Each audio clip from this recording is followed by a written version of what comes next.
서희원과 구준엽이 결혼해 많은 이들이 고개를 갸우뚱했지만 연예계 참여가 이어지자 소문도 새지 않고 이를 처리해 네티즌들이 믿을 수 없을 줄만 알았고 서희원을 원치 않았던 어머니도 뒤늦게 이를 알게 됐다. 두 사람은 한국에서 혼인신고를 한 것으로 알려져 직접 참석하지는 않고 서류 왕래를 통해 결혼에 골인했다. 두 사람이 혼인신고를 마친 뒤에야 서희원은 엄마와 동생에게 희소식을 알렸다.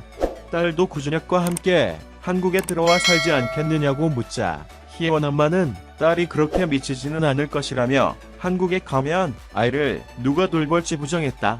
서희원 엄마는 딸의 한국 정착에 반대가 분명했다. 서희원 엄마도 딸이 행복했으면 좋겠고 동반자가 있었으면 좋겠다고 말했다.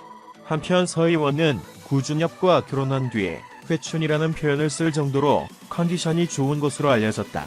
앞서 두 부부가 함께 식사하는 장면을 직접 클릭해 훈훈하고 애틋한 모습을 연출한 네티즌도 있었다. 구준엽 본인도 서희원과 함께 살고 싶은 마음이 더 컸을 터 그동안 서희원과 함께 사는 것이 즐거웠다는 것은 구준엽의 소셜 네트워크 서비스에서도 느낄 수 있다. 구준엽이 반백이 넘은 나이에도 서희원이 엄마라고는 하지만 두 사람은 여전히 젊은 애들처럼 문신가게에 함께 문신을 갈 정도로 젊은 애인의 애정을 과시하고 있다.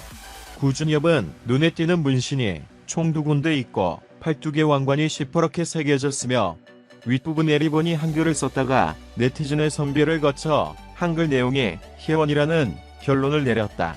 또한 팔뚝에는 현지 경위도가 있으며 목에는 영어로 Remember Together Forever라고 쓰여 있습니다. 세 곳의 문신이 모두 서희원과 관련되어 있는 것을 보면 구준엽이 서희원을 아끼는 것은 사실이다. 사실 타투에 대한 사랑은 이뿐만이 아니다.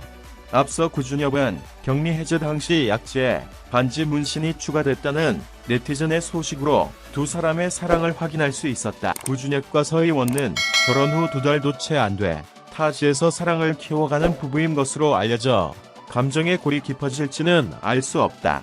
하지만 확실한 건 구준엽에게 정말 좋은 구준엽은 가방을 들고 저택에 입주하도록 하는 것은 물론 타이베이에서 미리 길을 터주는 등 상연 행사가 줄을 잇고 있어 또 한 번의 흥행몰이를 하고 있다. 구준엽이 미국에 얼마나 머물지는 구체적인 사업 스케줄을 봐야 한다. 결국 계획은 변화보다 빠르지 못하고 주로 상황이 변덕스러워서 앞당기거나 연기될 가능성이 높다. 이것도 역시 불가능한 일이 아니다. 공연은 전염병으로 인해 어쩔 수 없이 연기되었다. 그렇지 않았더라면 벌써 끝마쳤을 것이다.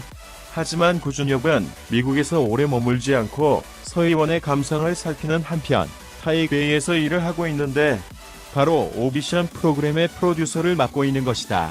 앞서 서희원 매니저는 구준엽 대표에 대해 언론을 통해 선수 확진으로 인해 방송이 잠정 중단됐다며 하지만 추후 공조는 계속 논의될 것이라고 밝힌 바 있다. 결혼은 구준엽의 사업뿐만 아니라 가정과 행복을 가져다 준다고 해도 과언이 아니다.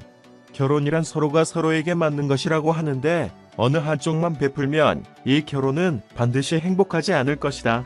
지금의 구준엽이 수원에 젖어 있는 것도 사실 두 사람이 사랑을 나누던 시절 구준엽에게 한글을 악보하고 사랑의 문신을 새겼던 덕분이기도 하다 못해 구준엽에게 사랑의 문신을 새겼다. 여러 해 만에 2번 만나 부부가 된 사랑의 디테일이 거꾸로 된 것이 진정한 사랑이었다. 두 사람의 결혼을 어떻게 생각하나? 두 사람이 나중에 또 아기를 낳을 것 같습니까? 관심을 가져주셔서 감사합니다. 채널을 구독하고 각 비디오 아래에 댓글을 남기는 것을 잊지 마십시오. 곧 다음 화에서 돌아오겠습니다.